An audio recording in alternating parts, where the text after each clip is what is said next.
Bada boom. Hello, passionate people. We have a special guest today. Her name is Mary RODWELL. Wow, I'm so delighted to have you on the show, Mary. Mary is a professional counsellor, hypnotherapist, metaphysical teacher, researcher, author, Reiki master, and international speaker. Mary is the founder and principal of Australian Close Encounters Resource Network, ACERN.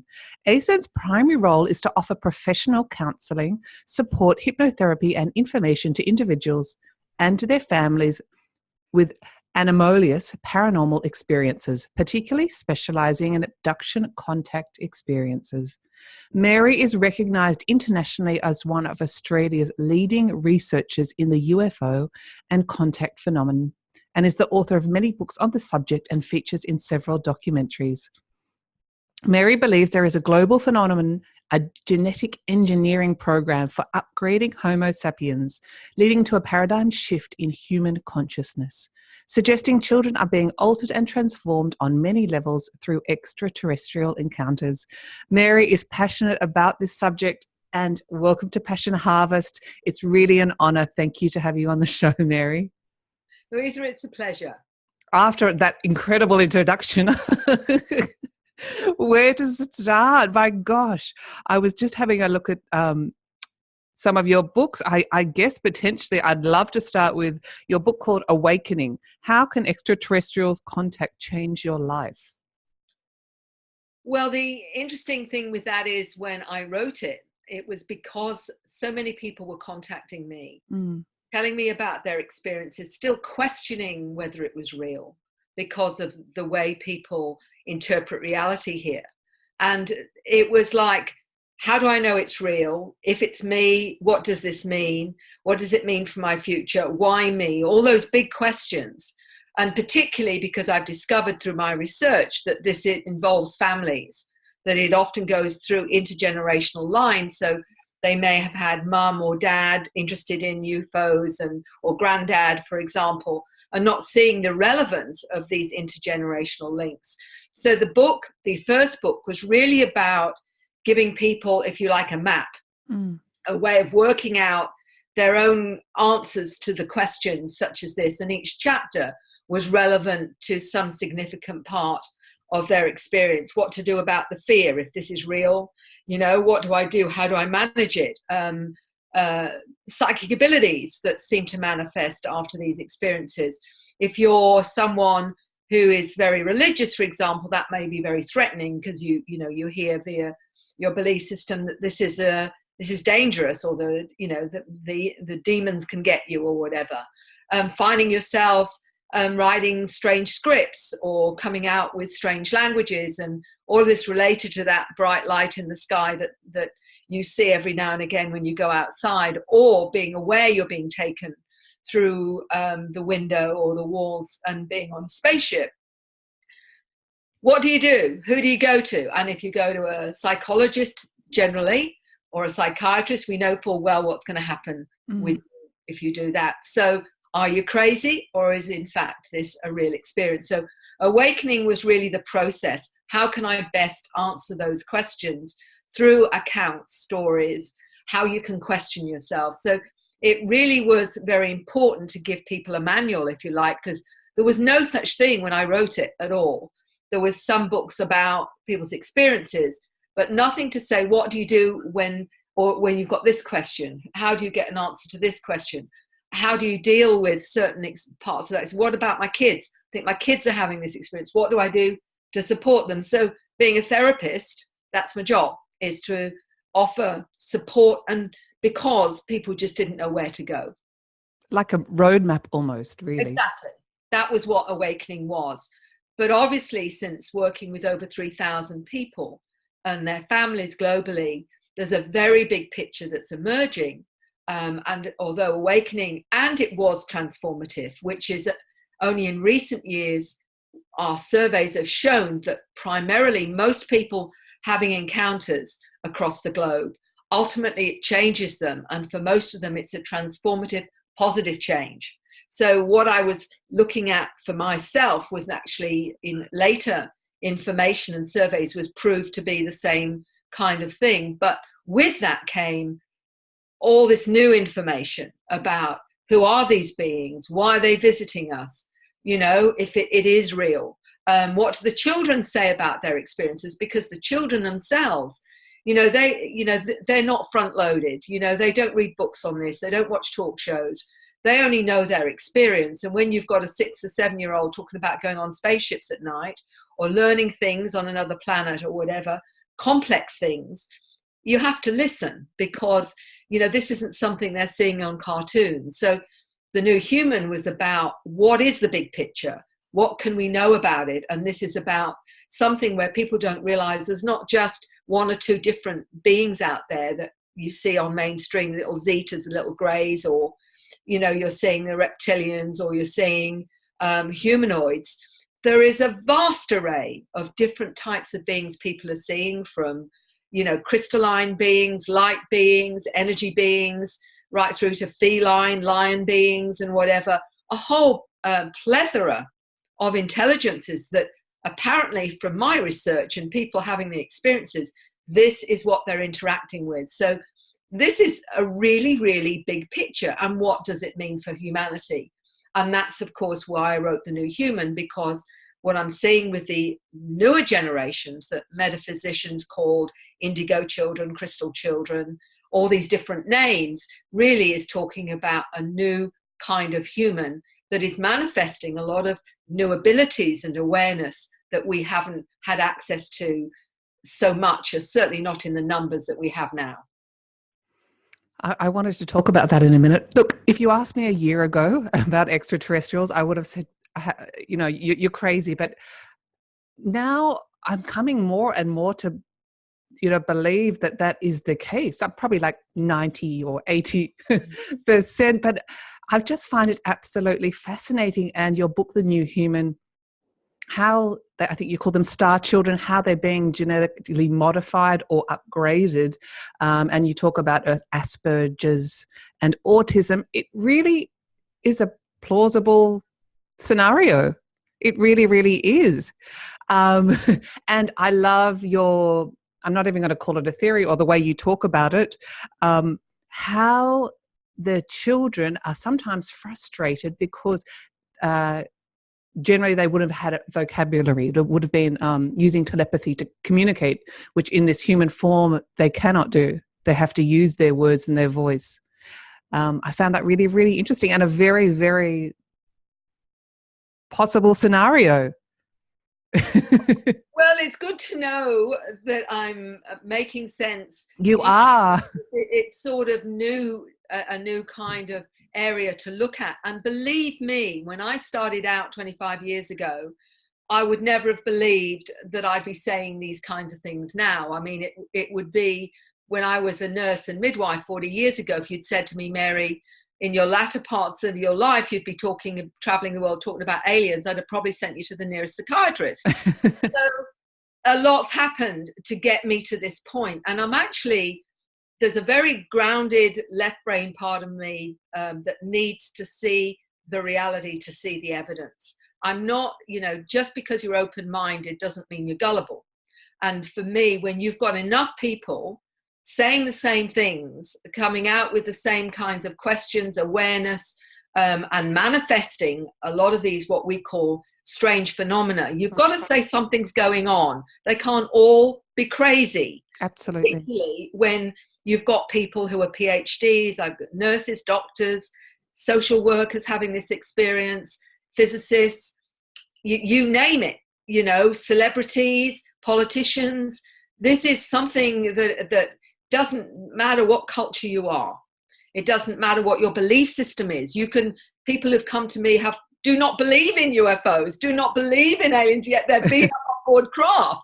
I mean, it's not about a belief, and that sort of really irritates me when the media say, oh, well, you believe in, I only have come to believe in it because of the evidence. Evidence, yeah, you're evidence-based, and you do it so articulately, and you don't sound crazy at all. You're very educated in the subject. Well, I've needed to know for myself that I'm not getting myself caught up in some kind of fantasy or whatever, because I treasure my professionalism, my background. I come from a very credible background, so it's very important for me on multiple levels to understand this is real, apart from the fact that we know there's a truth embargo on this, that there's been a certain amount now of drip feeding of the fact that we're getting them admitting, various military are admitting that they've got images of certain unidentified craft, which they're very careful to say they don't yet know what they are, etc., etc. Well, of course they do know very well what they are, but they're drip feeding the public, and more of that is coming out now. Anyone who's interested in this can go and see amazing footage on the internet. If that is done and dusted as far as I'm concerned. There are many whistleblowers, from astronauts right through to people working in the military, that have seen these craft. Some of them even have interacted with the beings, for example. So all of that is there if they want to see it. And then it's like, okay, they're visiting. What are they here for? Why are they here? And are they really interacting with humans? Of course, if they've been visiting us, and you've got evidence on cave drawings, you've got evidence of all civilizations talking about star beings, from our Aborigines, the Mamu and the Wandjina, which were the star beings that visited them. They've drawn images of them, images of spacecraft. This wasn't, some kind of fantasy. They were drawing what they were seeing. So all indigenous tribes know about star beings and give them different names or whatever. They know they've been visiting us all through history. The interesting thing for me was, okay, so what other evidence is there? And the evidence is actually in human DNA. I believe in absolutely now that we are an engineered species. And the reason I say that is because there's been a number of whistleblower geneticists that have admitted they can see where we've been spliced in our genetic makeup and put together again, that we had a missing link from Neanderthal, Cro-Magnon to Homo sapiens sapiens. They can't show the evolutionary difference between them, other than we had twice the brain size and 223 genes that were a sideways insertion of genetic material. They can't explain. And then on top, with all of that, we've got what I think is happening now is they're continuing that at a point because of where we're at technologically now. It's like these kids have got a loaded gun, they can destroy the planet. We've got to do something about giving them the moral responsibility of what they're doing. And this is what I'm talking about with the new human, the new generations coming in, a lot more aware of their connection to these intelligences. Many of them are talking to them, seeing them, and older generations have been doing that, but they've been a lot more fearful of coming out with it. We know clairvoyants, see spirits and talk to them, and that's almost accepted now. I was about to say it's much more acceptable currently. Yeah, I mean, 15, 20 years ago, it was still a bit woo-woo, but most people acknowledge now there are people that can tap in to the non-physical realm. Are able to see orbs, for example, or able to see energy fields. All of this is coming out now, where people are admitting this is, it isn't an aberration of your sight. If you see energy fields, or you can see an energy aura around someone or whatever, people are saying, oh, well, I can sort of swallow that now because we have technology that shows it. Curlin photography went to some other technologies now where you can see the energy fields through software. The digital, the camera takes orbs, shows orbs moving around. We're being shown through technology that's real, that these things are, and people can actually physically see orbs as well as through technology. So my point is the non-physical realm is real. It's just that we've not always had the enough sensitivity with our perceptions to actually access it. But now some of these new humans do. And we're giving them all these dysfunctional names because we don't understand them. And we think that there's something wrong with them because we can't program them back into this 3D reality we all believe is the only reality when it isn't. I completely agree with that. Because it's a nonsense to think that our physical senses are the only way that we can tap into our reality, when in fact we've got this multidimensional awareness, sensing, feeling, knowing, intuition, all these kinds of things are our non-physical reality. we can all tap into that, but it's still not validated through modern psychology and psychiatry, because they're still trying to get us all to only believe our senses are the only thing to trust. And most people know that's not all their reality is, but it's what we're programmed into. These new kids know that there's more to reality than that, and they are fighting it. They don't want to be programmed into that because that's not their experience. So what are we getting? Very bored kids at school, because they're being programmed into something they know isn't true or real, not for them, because a lot of them are seeing all these different things. Some of them give up and end up being programmed because, you know, mum or dad or the doctor thinks they should be slowed up sufficiently to be programmed through Ritalin or whatever else they want to shove down their faces. But they are wired differently, and they're wired differently, I believe, because these beings know that we're being programmed into a reality or a paradigm that's not accurate. And the best way to stop that is to wire kids differently so that they stay with their awareness, with their multidimensional awareness. And one of the gentlemen that I talked to that gave me the biggest clue about this was a gentleman in Hong Kong who he was in his 50s when he said, "Mary, I realized in my 50s that I was ADHD." And he said, and I always saw more complexity to reality. And he said, and I thought there was something wrong with me. He said, but I could see it and I could experience it. And he wrote the book Close Encounters of the ADHD Kind, and he retranslated ADHD into always dialed into higher dimensions, because that's exactly what they are. These new ones coming in are seeing and experiencing more. And another wonderful soul scientist, Dr. Lena Olson, who's a molecular biologist, is one of these new generations. She calls them letter people for her way of understanding, part Asperger's, part autism, part ADHD. And she said, "Mary, I've measured that I have 6 times as much sensitivity on my skin. I can see a broader spectrum of light. I can hear, my sensitivity to hearing is expanded, taste, all of these things are part of my awareness," she said. And actually it's really hard because of this sensitivity. A lot of the children are struggling. And she said with ADHD, they need more vitamin Bs to support them. They need different kinds of, a better kind of diet, because they're sensitive to pollutants and all the rubbishy food that, you know, is offered to us these days. And so the bottom line is it isn't just the one case here and there. I'm hearing of this from many families across the globe, whether it's Turkey, whether it's Europe, whether or not it's Africa, or whether it's South America. So this isn't even just a cultural thing. This is a global shift in consciousness, I believe, instigated by some of these benevolent non-human intelligences. Absolutely fascinating. And I love what you were talking about with the geneticist. We couldn't actually evolve from Homo sapiens to where we are today. There's that a genetic link missing. Really, really interesting. Gosh, I don't know where to start. There's so many questions I've got to ask you.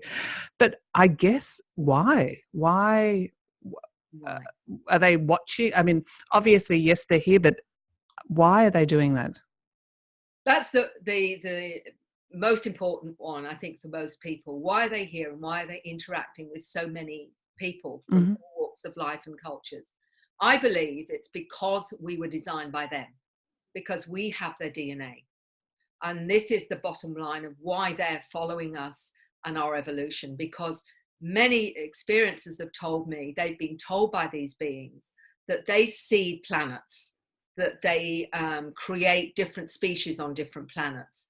And I've even heard this from an 8-year-old child who told me that when she was taken up by the beings she knows, they were showing her genetic engineering. They were showing her doing it with different species, different plants, different animals, and they told her that this is what they do on other planets, in other universes, etc., etc. So the theme seems to be that many of these intelligences are doing this on a regular basis around the cosmos, and we're just one of them, that they've chosen to do this. And the interesting thing is many are coming out with the fact we may be one of a number of species, having the DNA of a number of species, as much as 12.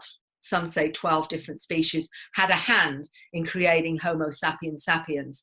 And for the scientists among your audience that might be listening, 223 genes that were that sideways insertion. I talked to a geneticist that worked at Dr. Francis Crick, who was co-founder of the DNA molecule, and he said to me, Mary, people may not know this, but that 223 genes is in no other species on this planet. Now that in itself is very, very significant for those that want to see that, you know, there is a really good, important basis here. And what they're hearing from these intelligences that some of them are communicating with is that they were really concerned about our technology, our advancement in it, what we can do with it. Let's face it, at the moment, it's like a 3-year-old with a loaded gun that doesn't realize you can kill people. They've had to upgrade the consciousness and the awareness for you to realize, and us to realize, that with that comes a responsibility. And if we're not careful, we could destroy our planet and affect all of them. So the best way to get us to grow up is to activate more awareness so that we can see the consequences of our actions. And this is why we're getting children that are a lot more multidimensionally aware, children that want to do healing, children that have said their mission is to come and deal with the pollution on the planet, others that feel very politically active, like the Indigos that are rebelling against the system, saying this is not good, we have to do something about it. So we're getting these really amazing children with different mandates coming to fix the planet, or at least to start to help us to help ourselves fix this planet. And many of them will say that they're not from here.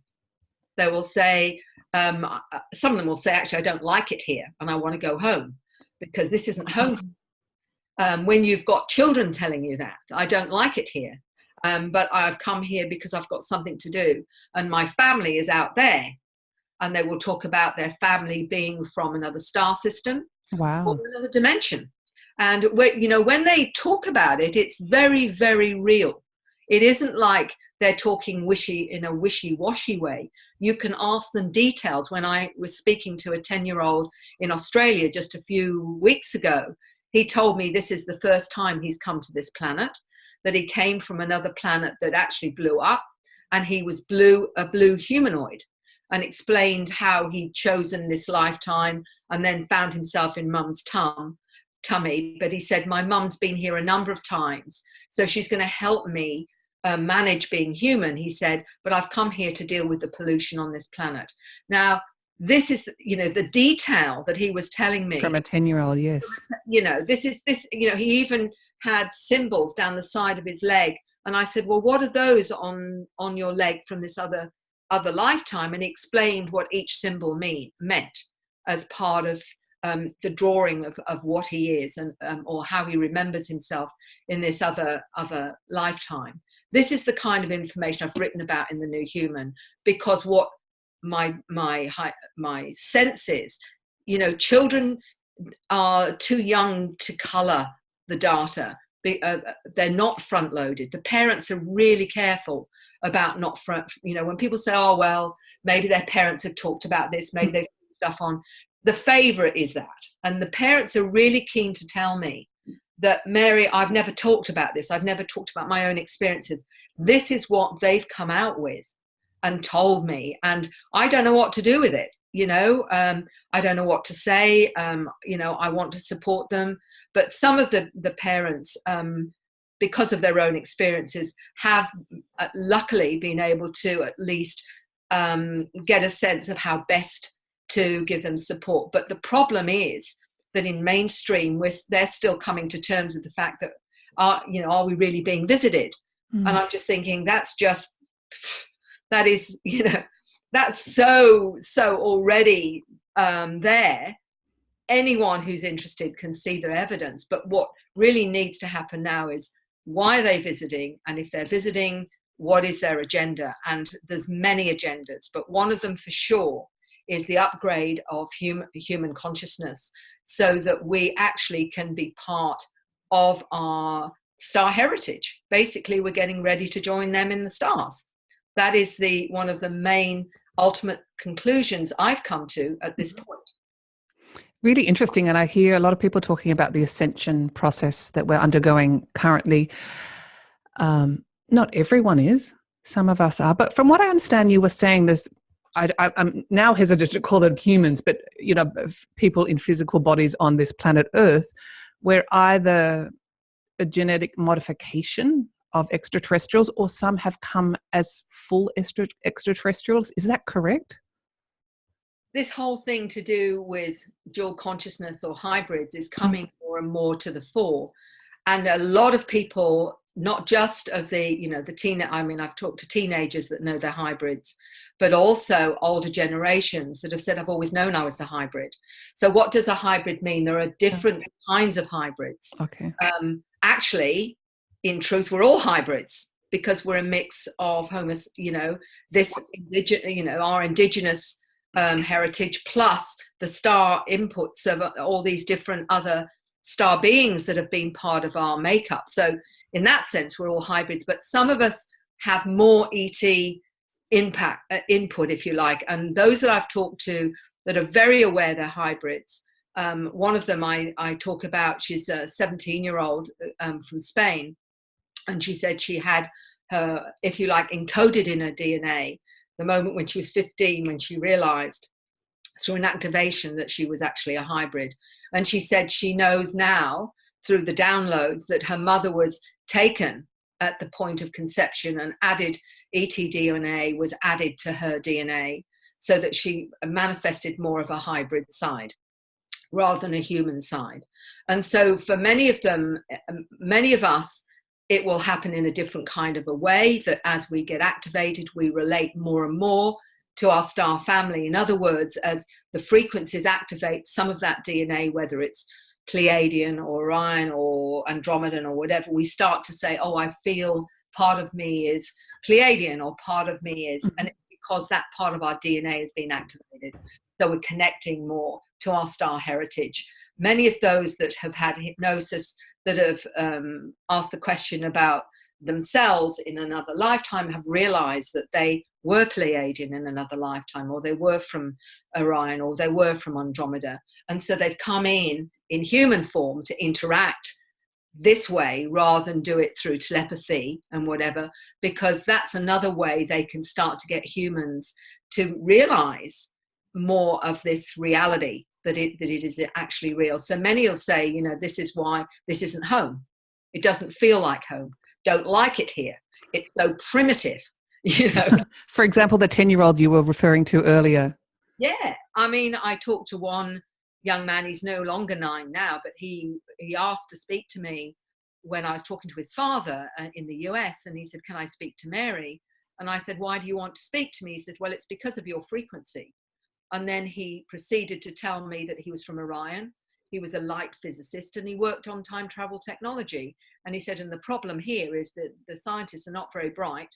And he said, the nearest to my understanding is Nikola Tesla, but I'm way ahead of that. So they're coming in with a lot of skills to actually help this planet on multiple levels, right from the pollution to ecologically to changing the way we treat one another. There's lots of, some are healers, empaths, some are coming and downloading new technologies for, you know, different, so we're not destroying the planet through pollution in the way we're doing now. So they're coming in with specific skills. And this is, again, they're aware of it. The new ones, the awakened hybrid is absolutely aware of why they're here. And they know exactly what their job is. When you get an 8-year-old that tells you that his real family is the mantid beings, which are like look like praying mantis. They don't look particularly pretty to some people, but he says, that's my family, they're my ancestors, and when I die, that's where I'm going back to being, is a mantid being. He said, because that's my family. I can communicate with animals, and my job is to help people understand that they're conscious beings and we've got to treat them with respect. So that's his job. You know, he knows at 8, he knows fully his origins. He knows the different beings that are visiting him. He knows he goes on board craft and gets taught things. And I said to him, so what do you learn on the craft? And he said, well, Mary, I'm there with other human children, but other children that are not human. He's talking about hybrid children. And I said to him, how are they different? He said, oh, well, their eyes are different. He said they're often a lot bigger. So I know that they're not human. He said, but we're taught how to use our mind, how to create things, and we're taught complex subjects. So I said to him, well, can you tell me about these complex subjects? And he said, no, he said, because you wouldn't understand. Okay. So there you go. I'm not bright enough for that. Generally from your research, so just to alleviate fears, generally it's a positive reason that they're here for. Absolutely. It's interesting with the research because there's so many layers to this. There are, from what some are telling me, more self-serving beings, and that people do get to know that there are some that probably got their own agenda. There's a lot that, from what I can understand, are extremely benevolent. Because when people say to me, oh, they're creating hybrids to take over the planet, I said, we're hybrids. We've taken over the planet. We did it, when they did the genetic engineering 7,000 years ago. We've taken it over. So I said, and the other thing is when they say, oh, well, they're doing this because eventually they're going to use us in some way or other. I said, look, they've had thousands of years to use us in all sorts of ways, and they've had technology way ahead of ours for thousands of years. Don't you think they'd have already done it? If that, come on. Why are they picking now when we've got, nuclear weapons and what have you?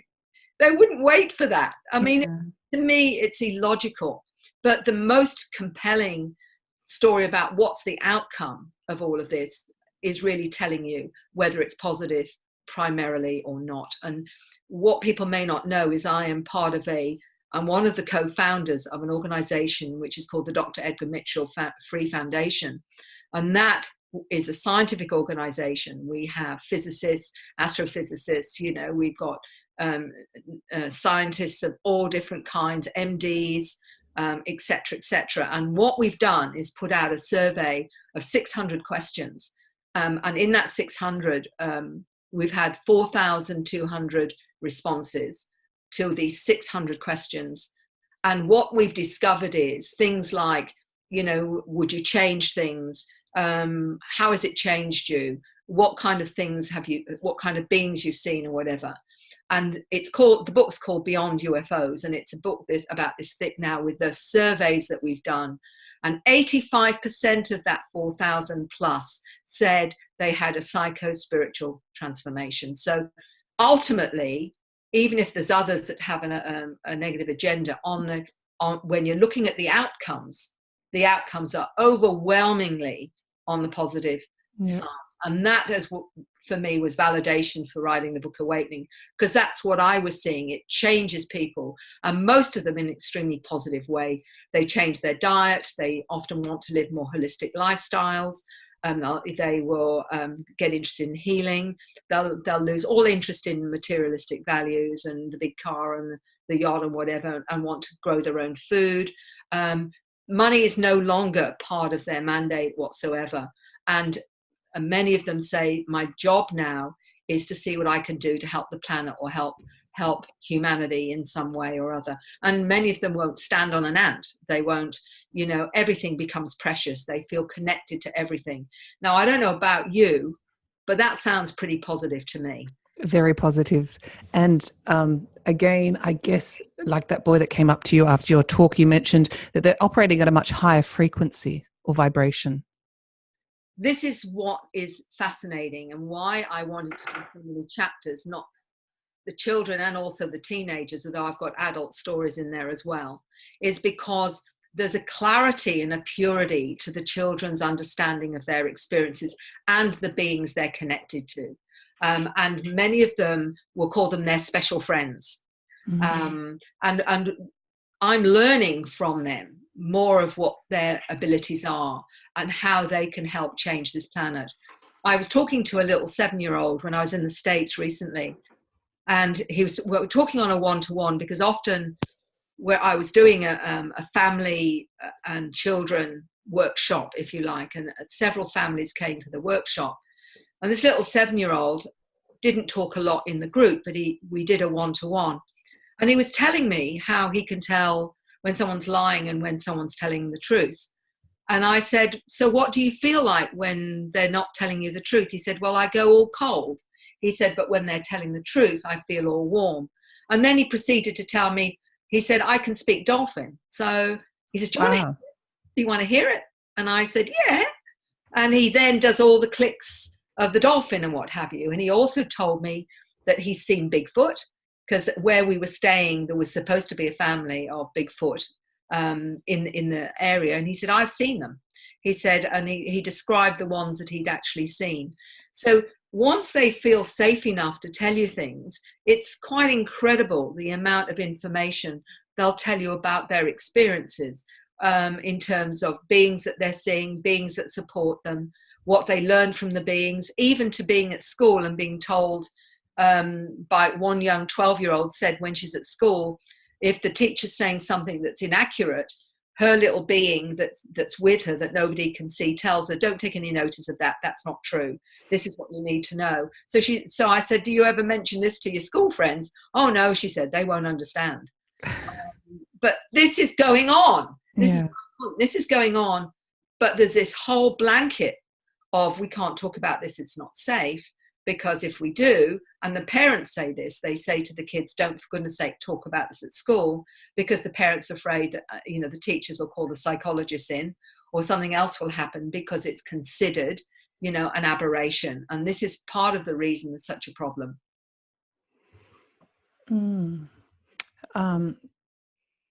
I guess I'm also thinking, and I just have to ask the question about abduction. Obviously, everyone's seen the movies, but if from your research that you've done, I don't like to coin the term abduction, but what happens during an abduction? Very important one, and all I can say is that unfortunately, that's been the only thing that most people understand with this experience. Some people have abductions, and they're not abductions with ETs, first of all. They're abductions by covert agencies called the military, MyLab. And these are when people who've had experiences are picked up by the military, taken to underground bases, and basically interrogated. And there's a whole dark side to this that most people have no idea about. And a high percentage of those that have an abduction, it's that kind of abduction. It's done by the military because they want to know what happens on the craft. They want to know about the beings. They want to know what you know. They want to know what you're doing. So a lot of the interrogation happens, and people not knowing this will believe it's ET. And there's another reason for that. And I'm going to really stretch your audience now just a little bit. Yes, please do. We love it. There's something called program life forms. And these are, if you like, beings that are created, that are cloned and programmed. And some of them are greys, some of them are reptilians. So when someone says, and I saw a reptilian or I saw a grey, it may or may not be the real thing. It may actually be a programmed life form, because they're created and they are used within these facilities as part of the program to get that person to believe ETs are all bad. ETs are wicked, all the rest of it, because that's the program they want out there. They're all out to get you. Now, that doesn't mean that some people are not traumatized with real ET experiences, because they can be, absolutely. I mean, if you don't know what's going on and you're aware there's a presence, and then you're being taken through a wall or through the ceiling to a spacecraft, and you see yourself having procedures done and you have no idea what's going on, you're terrified, etc., etc., you're seeing these strange beings. Yeah, it's pretty scary. Yes.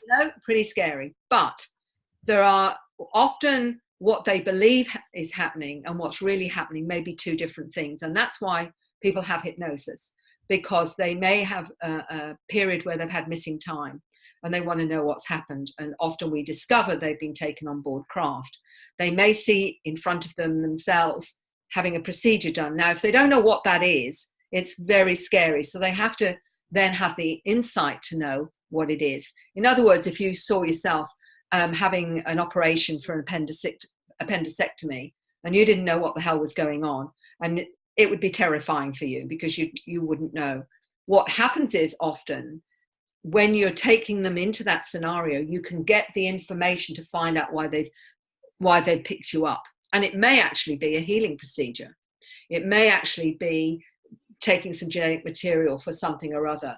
And what I've discovered is, for many people, without realizing it, on some deeper level, there's been a consent of some kind. But the other thing with this is too, not understanding what's going on. You can fear. You know what I mean? So when I help someone, I'm wanting to find out, did this really happen, or did something else happen? And if it did, why? And one of the great things with hypnosis is you can get them to have a dialogue with whatever that presence is that's picked them up. So they often find that particular being will be one that looks familiar, that's been picking them up ever since they were a small child, for example. So it gives them a whole new picture of their interaction with these beings. And I remember doing a regression with a lovely lady in England. She was in her 60s, a grandmother, and her daughter and 2 grandsons had all had a memory of being taken up on a spacecraft in their car in the Midlands, in the Lake District. And the grandmother had been terrified all her life. She'd had things happen. She didn't know what was going on. And she finally had wanted to look at it and find out why she'd been so scared, what was actually happening. So I did a regression with her. And what was fascinating was I said to her, I want you to go to the origin of your fear. So she goes right back in her life to 2 years old in the cot. And I'm saying, so what's happening? What's terrified you so much? And she says, there's 2 beings looking over me.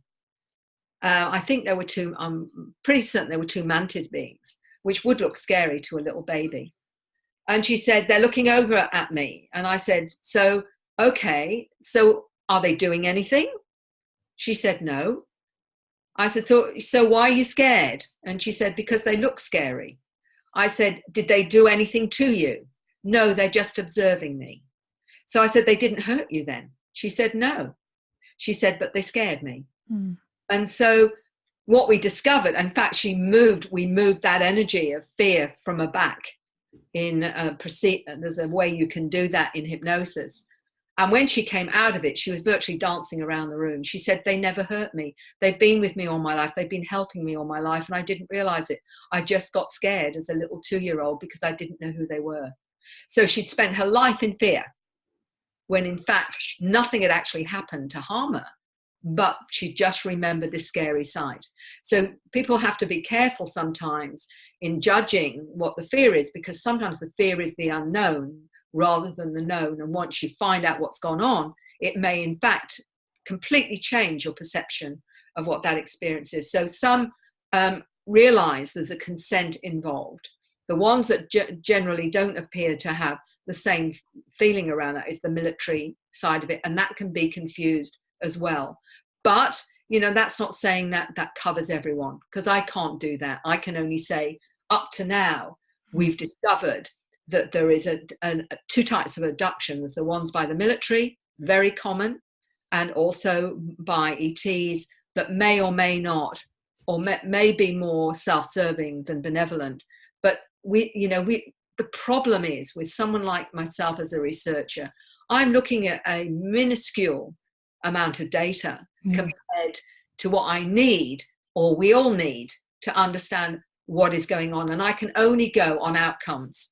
And primarily, as I said to you, we had 15% that were terrified and felt negative about all of this, and 85%, 80 to 85% that were actually saying the opposite of that. But again, in the mix of all of that is the military covert agenda as well. So you've got that in the mix, which is not put out there in mainstream, because these black ops people do not want people to know that's what they're up to and that's what they're doing, because that sounds almost like sci-fi X-Files, doesn't it? It does, but based on the statistical data that you've collated, generally it's a very positive experience. It changes people, and that's what I'm seeing, because as a therapist, that's my, you work with people with any kind of life experience. My job is to help them look at their experience, no matter how difficult or painful that is, to find a new way of looking at it so they can move on from that, they can heal from that, and they can see some way of seeing a different spin on it so that they no longer feel a victim. So for me, how do I help somebody do that? The more insight they have to their experience, the more then they can see the bigger picture. And in that space, you can get them to ask those questions. And people don't realize this, that when they're talking to the being in that trance, they're asking all the questions. Well, why me? Why my kids? What is it that you're doing? Can you tell me more why you picked me up as a child? What about this experience? And you can get them to have a dialogue within that space to get those answers, because on some level they can, because we're talking about, you know, not only the subconscious, but the superconscious is involved in helping them access what they need to understand what's gone on. And I'll say to them, does that make sense to you? Does that resonate? And they usually say, oh, I didn't understand this, but yes, this does. Okay, well, ask them about this. You still don't understand it. You want to understand that. And they'll say, oh, they're saying this, this, and this. Does that make sense to you? Yes, it does. Right, now, is there anything else you need to know? And then I will say, has the being got anything to say to you? And then you've got a different dialogue where, they're telling me about this. They're telling me why this. Do you understand that? So you've got this toing and froing, so that whatever the questions are, ultimately they can get a huge amount of new understanding through that dialogue in that hypnotic regression that they've needed to answer their own questions. Wow, not your usual therapy session. No, I work differently, I have to tell you. If you don't mind, just a few more questions. This is fascinating. Do you, with your data or with your clients or people that you've spoken to, do you find there's a specific geographical location where there are more abductions or more instances of people connecting with alien life forms? I'm asked this quite a bit about the hotspots. And, you know, we say, oh, well, there's certain hotspots. I'm not so sure. Yes, there are places where there are high energies where I think craft is seen a lot. But I think that if you're part of the program, doesn't matter if you're in the middle of New York, they'll pick you up. It doesn't matter to them where you are. They have no difficulty in picking you up, walking along a street, because the other thing people need to know, and again, I'm going to stretch them a little bit. Please do. Love it. Linear time is for this planet and this 3D paradigm, but they have an ability to stretch time or condense time. So in other words, they can pick you up from a park. Say you're sitting in a park. They can pick you up either physically or out of body, take you to a certain place for a number of hours and put you back, and 5 minutes will be gone in our linear time. But they could have picked you up for 5 hours, 6 or whatever, because they are not trapped into time in the way that we are, because they're coming from places that are in light years away, and they have abilities to, if you like, bend time, so that in fact they can get to these, you know, people say to me, particularly the ones, what I call the scientists, and saying, oh, you know, we can't do this. And I'm saying, you're talking about human physics that you understand and our technology. For goodness sake, you know, don't you realize that these intelligences, some of them are thousands of years ahead of us in terms of physics and what have you? All the things that you think are magical to them are just mere technology and their understanding of physics that we don't know yet. So, you know, it frustrates me, because we're always trying to put it down into human terms. And because in human terms, that's not possible, therefore it's impossible. No, mate. What it really means is you really haven't got to the party yet where you realize there's a lot more that you don't know about your reality and and what this all is all about. I think it's the arrogance of this planet and us humans to think that we've got a handle on everything, when quite honestly, in terms of the intelligence pyramid, we're probably right at the very bottom somewhere, to be honest. So it's about time we woke up and realized that these intelligences, many of them, as I say, are thousands of years ahead of us in terms of technology. And I have to say, while I'm saying that, is some of the military that have had these downcraft and know full well that they are able to go beyond light speed without any question, and can go interstellar. They know that because there's been more than just a few craft picked up over the many years. And some of them are conscious craft. They literally work with the consciousness of the person that's driving the craft or piloting the craft. So we're talking about something that's beyond anything we understand. The military, from my sources, is we understand has technologies from these craft that are at least 30 years ahead of what we're shown, at least 30 years ahead, and maybe a lot more. And these intelligences, of course, have got technologies maybe thousands of years ahead of us. So what we think can be real or not real, we're going to have to just get over those kinds of limits and realize whether it challenges you or not in this particular way we understand physics. People know their experiences. And when you've got someone who said, I was camping in the desert, one lady told me I was camping in the desert, and I was with a couple of friends. I've forgotten where it was, in Nevada or Arizona. And she said, I remember being taken. She calls herself a hybrid. And she said, I was gone for a number of weeks. And when I came back, just a day had passed in human terms. So we've really got to let go of anything that limits us from accepting something that may be beyond our understanding, but could very well be absolutely real. Very possible. That it's possible. And just briefly, you mentioned, I think it's MyLab, the military, and you refer to them. Obviously I'm going off movies and things here, but, there's a lot of talk about the US government hiding underground structures with research of extraterrestrials. Yeah. Is it based in the US, or is it a global? Is it? It's absolutely global. Okay. Underground bases everywhere, and there's quite a few in Australia. Certainly Pine Gap's one of them. But there are other bases under military bases here that people know about as well. I've known a number that have been at bases in America, like Area 51. I actually went to the boundary of Area 51, and it was a bit spooky because they got the searchlights on you as soon as you go up to it, and there's extreme force will be used if you go over the boundary. But I've talked to people, one particular gentleman who was taken into Area 51 because he's a rocket scientist, and he described seeing one of these craft that is sentient when he was a young boy. And we had a number of private conversations. I mean, he talks about it quite regularly now. I mean, he's a lovely guy. He's in his 70s now. His name's David Adair. And anyone who wants to know about a rocket scientist and how he came to know how to build rockets when he was just a kid is because he had it all downloaded by one of these intelligences. Wow. But he actually saw one of the craft in Area 51. He was taken there by the military when they saw he was pretty cluey and wanted to get from him if he knew how it worked. And he got a real good understanding of how it worked, but he ended up making sure they didn't know either because he knew they weren't going to use it for the right reasons. Lovely, lovely gentleman. I say he's in his 70s now. But if anyone wants to look at that and hear his story, David Adair, he's quite an amazing, lovely, lovely man who may be more in our future in the next few years, more than you know. Just remember that name. Interesting. I'll put all the details that we discuss anyway in the show notes for people to look up. That's very interesting.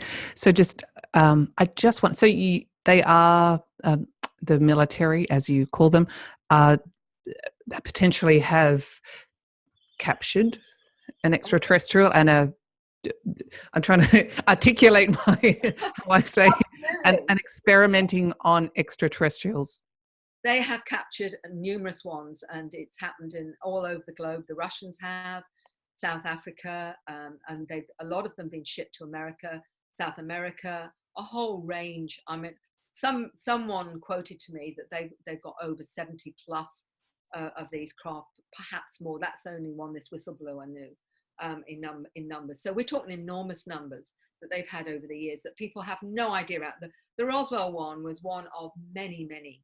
That they've captured and whatever. Sometimes live ETs, sometimes not.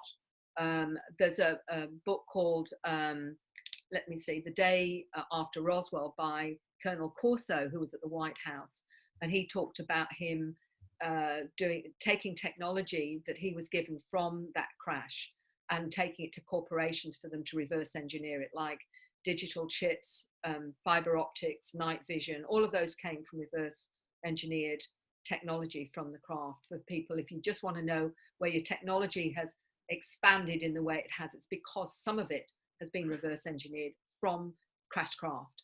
And he writes about this in called The Day After Roswell. It's Colonel Corso. He's no longer with us, but just before he died, he shared his understanding of the Roswell crash and what actually happened, as a kind of whistleblower before he died. Wow. And I guess we're running out of time. This is so fascinating, but I guess I'd like to ask, have you yourself had any encounters with extraterrestrials? Not physically. In other words, I don't have any memory of going on board spacecraft and whatever. But let's put it like this. I work with my intuitive side, and through that, I believe I get information. I get a little like most of us do. You'll call it a download, or you'll call it higher consciousness or whatever. And I've been doing that for a number of years, and it is something that happens to most people who are ready to start opening up. If you start finding you sensing energies around you, you're starting to see more, you can also then connect to those, whether you call them spirit guides, whether you call them your angels, whatever your higher self, it doesn't really matter. What matters is that you're connecting to the non-physical realm and getting information. And that's one of the ways that I get helped to get insight, as many of those that work in meditation they get insights, and it's a similar for me. And I believe some of them are these particular beings. And sometimes when I'm giving talks, people say they're seeing beings around me and whatever, and it's either as orbs or beings, and they've drawn them. One's been a lion being, there's been other ones as well. So I know I'm probably working under a program that is getting me to do the work that I do, and certainly I feel very supported by that. But I think this is a capability of all of us, that we are all actually targeted, even though you may not be aware of it yet. If you're finding you're wanting to change, if you're finding that you are no longer so interested in some of the ways this planet works, and you want to make a difference and whatever, or feel you've got a mission, or feel you've got a purpose, you're probably working with some of the family. Even if you haven't quite identified who your light being is, or your spirit guide is, because your spirit guide might be a blue being with black eyes, or a mantis being, or whatever, and you've not quite worked that out yet. Wow. Well, you're such a wonderful ambassador for them. So thank you so much. I guess if you don't mind, I usually ask my guests as a final question, and I guess it could be related to extraterrestrials. If you're passionate about the higher consciousness or extraterrestrials and want to find out more, or potentially think you're in contact with extraterrestrials, what advice would you give? Well, I've got a questionnaire on my websites, both a CERN one and also Mary RODWELL, and it asks different kinds of questions to ones you normally would be asked, and it's all about this higher consciousness side. So if you want to find out whether this is relevant to you in some way, the questionnaire is a really good one to do, and you're quite welcome to keep it or send it to me if you want to. If you feel that you're having things go on and you don't quite understand them, you're welcome to email me from either of those websites. I'm also on Facebook, and also I'd suggest, I've got lots of presentations on YouTube. Have a look at what my material is, whether or not any of that is a catalyst or intrigues you. If you find you're passionate about UFOs, stars, anything to do with that, it's most likely relevant to you on some level or another, because otherwise, that is one of the classics. I go out at night and I look at the stars and I feel very drawn to them. I wonder why that is. Yeah. Beautifully expressed. Mary, thank you so much for being on Passion Harvest. I'm really again honored and so excited to share this with our audience. So thank you very, very much. It's an absolute pleasure. Anytime. Take Pleasure. care. Bye-bye. Bye-bye.